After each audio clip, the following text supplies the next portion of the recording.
তা আমরা ঈদের পরে দোকানদাররা আসলে বেচে কেনা উদ্দেশ্যে দোকানে আসে না, মূলত পুরো একটা রমজান একটা সিজন, আমাদের সিজন, এই সিজনে কয় টাকা বেচা কিনা করলাম, কতটুকু লাভ হলো, স্টকে কতগুলো মাল আছে, দোকানের কি পরিবেশ, এটা দেখার জন্য দোকানে এসেছি, দোকান মিলানোর জন্য এসেছি। মুসল্লিরা আমার খুব ভালো করে শুনি, সামান্য একজন ব্যবসায়ী যদি সারা রমজান বেচা কিনা করার পরেও 2 দিন ছুটি না নিয়ে দোকানটা মিলানোর জন্য পুরো রমজানটা কি বিক্রি করলাম না বিক্রি করলাম এটা দেখার জন্য যদি সে সময় বের করে, তার দোকানটার জন্য সময় বের করে সে মিলানোর জন্য বসে যায়, আমার আপনার জীবনে একটা মূল্যবান সময় রমজান চলে গেল। প্রত্যেকটা ইমানদারের দায়িত্ব ছিল রমজান পেরিয়ে যাওয়ার পর পরই কলম নিয়ে বসে যাওয়া, দিনের মধ্যে অঙ্ক কষা। রমজান আল্লাহ রাব্বুল আলামিন দিয়েছেন, আগের যে আলোচনা করেছিলাম, রমজান আল্লাহ তাআলা দিয়েছেন মানুষকে পরিবর্তন করার জন্য, নিজের জীবনকে সাজানোর জন্য, নিজের জীবনকে সুন্দর করে মোটিফাই করার জন্য। তো রমজান পাওয়ার পরেও রমজান যখন চলে গেল, তা আমার আপনার হিসাব কষার দরকার ছিল, রমজান পাওয়ার পরে আসলেই আমার আগের জীবনের যে সৌন্দর্য, যেটা আমার জীবনের মধ্যে ছড়ানো ছিটানো ছিল, আসলে কি রমজানটা পাওয়ার পরে কি রমজানের আগেও যেমন ছিলাম, রমজান পাওয়ার পরে কি আমার জীবনটা সেরকমই আছে না কোনো পরিবর্তন করাইতে পারলাম? রমজানের আগে যে গুনাহগুলো আমি করতাম, রমজান পাওয়ার পরে তো অনেক গুনাহ ছেড়ে দিয়েছি। নিজেকে প্রশ্ন করা, রমজানের পরে যেন এই গুনাহগুলো আমার দ্বারা না হয়।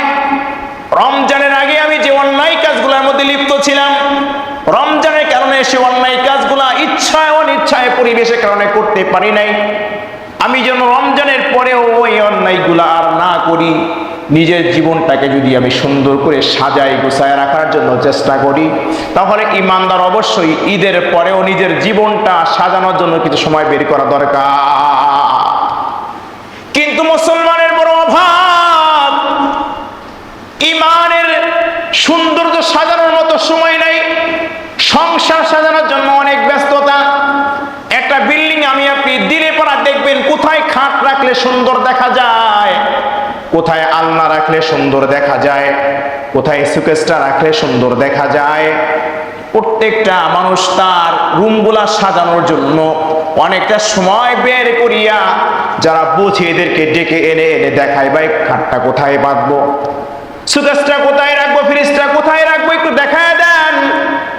সুন্দর ক্ষণিকের জীবনটা, 2 দিনের ঘর, খাটটা কোথায় রাখবা, আলনাটা কোথায় রাখবা, ফ্রিজটা কোথায় রাখবা, নিজে না বুঝলে আর একজনকে ডেকে নিয়ে আসো। এই আমার মুসল্লি ভাইরা আমার, এই সুন্দর ঘর সাজানোর জন্য কত মেহনত, কত কষ্ট, রোদ বৃষ্টি ঝড় সব পেরিয়ে তুমি সুন্দর ঘরটা সাজানোর জন্য ব্যস্ত হয়ে গেলা। কিন্তু যেই ঘরে তুমি অনন্তকাল থাকবা, যেই ঘরের শুরু আছে শেষ নাই, যেই ঘর দুনিয়ার টাকা দিয়ে বাতি লাগাইলে কাজ হবে না, দুনিয়ার ঘরে সুন্দর ঝলমলে বাতি দেওয়ার জন্য দোকানে চলে যান, ভাই সুন্দর বিল্ডিং দিয়েছি, বলেন তো কোন বাল্বটা লাগাইলে আমার ঘরটা সুন্দর দেখা যাবে? আরো যারা বুঝে এদেরকে আমরা পরামর্শ নেই, কোন সুইচটা কোথায় দিলে কেমন লেখা যায়, থায়ের কালারটা কেমন দেখা যায়, টাইসের কালারটা কেমন দিলে ভালো দেখা যায়, ঠিক কিনা বলেন?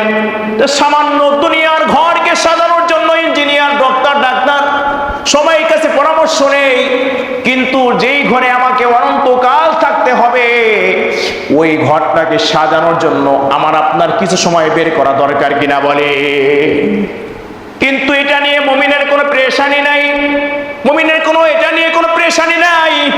কয়েক জুমা আগে বয়ান করেছিলাম, হুজুর সাল্লাল্লাহু আলাইহি ওয়াসাল্লাম বয়ান করতেছিলেন মসজিদে মেম্বারের মধ্যে বসিয়া, যে আগের জামানার উম্মতরা 1200 বছর, 2000 বছর, 3000 বছর হায়াত পেয়েছে, 4000 বছর হায়াত পেয়েছে।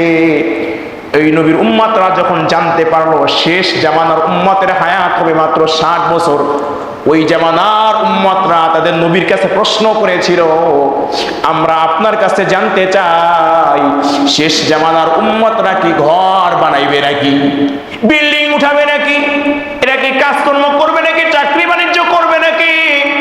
ওই জামানার নবী উত্তর দিয়েছিল, শুধু বিল্ডিং বানাবে না, শুধু বিল্ডিং বানাবে না, একটা আকাশ চুম্বি বিল্ডিং বানাবে। এরা ঝলমল প্রকার বাতি লাগাইবে, এরা চাকরি বাকরি ব্যবসা বাণিজ্য সব করবে।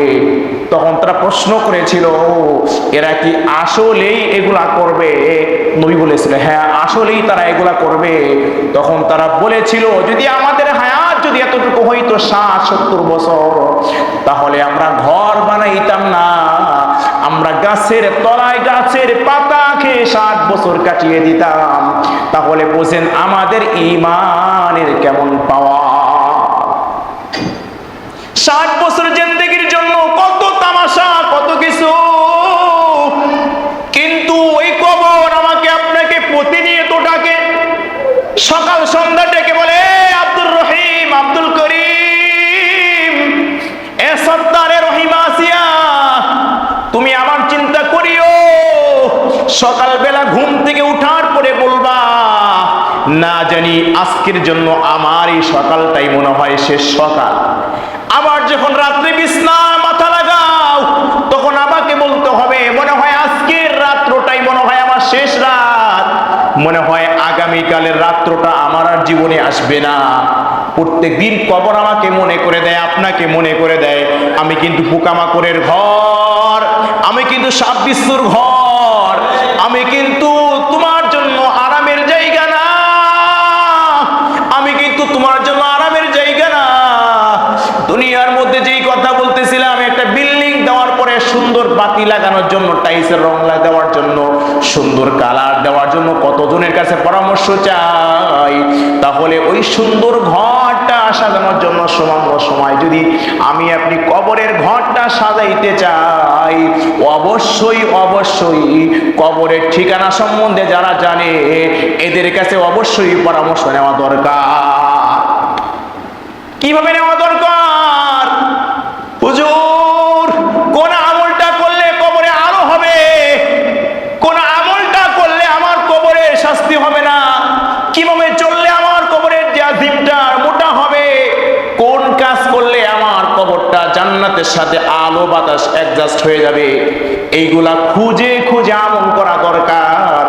কিন্তু মুমিনের কি হয়ে গেল, ইমানদারের কি হয়ে গেল, যে একবারের জন্য কবরের চিন্তা তার দিলের মধ্যে আসে না, একবারের জন্য আসে না।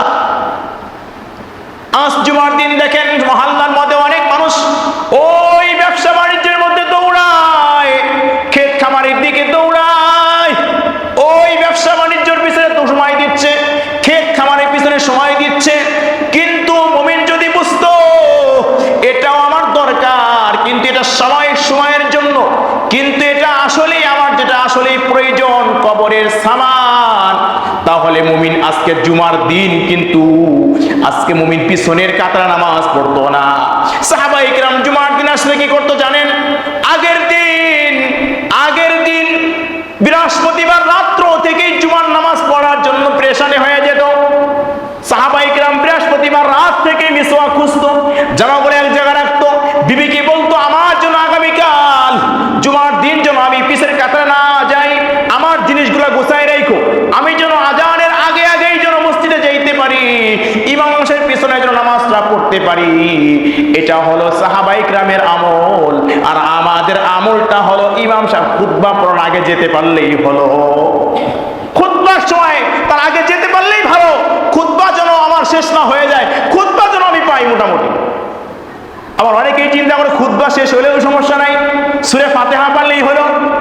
অনেকেই চিন্তা করে সূরা ফাতিহার দরকার, রুকুটা পাইলেই তো নামাজ পেয়ে গেলাম, খুতবার দরকার নাই, সূরা ফাতিহার দরকার নাই, শুধু রুকুটা পেয়ে যে মাসালা জানে মুফতি সাহেব, মাসালা জানে রুকুটা পেলেই তো নামাজ পেয়ে গেলাম, সে চিন্তা করে জুমার দিন রুকুতে যে দৌড়ায় উঠাইতে পারলেই তো 2 রাকাত পেয়ে গেলাম। আবার দেখবেন যখন 2 রাকাত শেষ, নামাজের আগে 4 রাকাত সুন্নাত ছিল তার নাই, কিন্তু দরকার নাই এগুলার। আবার নামাজের পরেও যে আরো 4 রাকাত সুন্নাত আছে, 2 রাকাত সুন্নাত তার দরকার নাই, শেষ হয়ে যায়, দেখবেন মনে হয় তার পাগলা কুত্তা কামড় দিছে, এমন ভাবে মানে হুড়মুড় করে দৌড়ে বের হয়ে যায়, আর নামাজ নাই। 2 রাকাত পড়েই দৌড়, আগে 4 রাকাত নাই, পরের 6 রাকাত নাই, পরে 4 রাকাতও নাই, 2 রাকাত পড়েই দৌড়। আসছে কিন্তু রুকুতে, আসছে কি রুকুতে, আবার সিজদা গেছে, কিন্তু সালামটা ফিরানো শেষ, মসজিদ থেকে বের হয়ে গেছে। আপনি শুধু এই মসজিদ না, বাংলা সব মসজিদে একই অবস্থা। দেখবেন ওই লোকগুলা মসজিদে বের হওয়ার পরে কিন্তু কোনো কাজ নাই, ওই রাস্তায় দাঁড়ায় দাঁড়ায়, দোকানপাটে দাঁড়ায় দাঁড়ায় আজরে গল্প করে, ঠিক না বলেন? কোনো কাজ নাই, কোনো কাজ নাই। কিন্তু মসজিদে 6 রাকাত যদি 6 মিনিট লাগতো, কয় মিনিট বলেন? 6 রাকাত 6 মিনিট সময় লাগতো, অনেক সওয়াব পেয়ে যাইতো। কিন্তু বান্দা 2 রাকাত পড়েই দৌড়। আল্লাহ আমাদের হেদায়েত নসিব করুন, আমিন। একটা আমলের কথা বলে শেষ করে দিব। রমজান শেষ করে ফেললাম, রমজান আমরা শেষ করে ফেললাম। রমজানের পরে আমাদের আরো 6টা রোজা আছে। কয়টা রোজা বলেন? শাওয়ালের 6টা রোজা। কয়টা রোজা বলেন? 6টা রোজা। আজকে রমজান চলে গেছে, রমজানের পরে 6 দিন 7 দিন চলে গেছে, আরো 25 থেকে 26 দিন এই মাসটা বাকি আছে। কোন বান্দা যদি শাওয়ালের 6টা রোজা রাখে আর রমজানে 30টা রোজা রাখে, সে যেন পরিপূর্ণ 1 বছর রমজান রোজা সওয়াব পেয়ে গেল। আল্লাহু আকবার। বলেন কি মন সওয়াব? পরিপূর্ণ পুরা বছরটা যেন সে রমজানে কাটাইলো, এমন সওয়াব তার আমলনামার মধ্যে আল্লাহ লিখে দিবে। আল্লাহু আকবার। ইনশাআল্লাহ আমরা এই 6টা রোজা, এই শাওয়ালের 6টা রোজা 30টা রাখতে পারছি ইনশাআল্লাহ। শাওয়ালের 6টা রোজাও রাখবো ইনশাআল্লাহ। আমাদের সকল তৌফিক দিন, আমিন। আর রমজানের আগে যেভাবে মুসল্লিরা মসজিদ ভরে গিয়েছে ফজরে, আসরে, মাগরিবে, আমি যেন আজকে বাড়িতে বেড়ায় আসলাম, আমি যেন আজকের পর থেকে যেন আমি যেন সবাইকে আমার সেরকম যেন পাই ইনশাআল্লাহ। আল্লাহ আমাদের সকলকে 5 ওয়াক্ত নামাজ মসজিদে এসে হালাল হারাম বেশি খাওয়ার তৌফিক দেবেন, আমিন। আসসালামু আলাইকুম ওয়া রাহমাতুল্লাহি ওয়া বারাকাতুহু।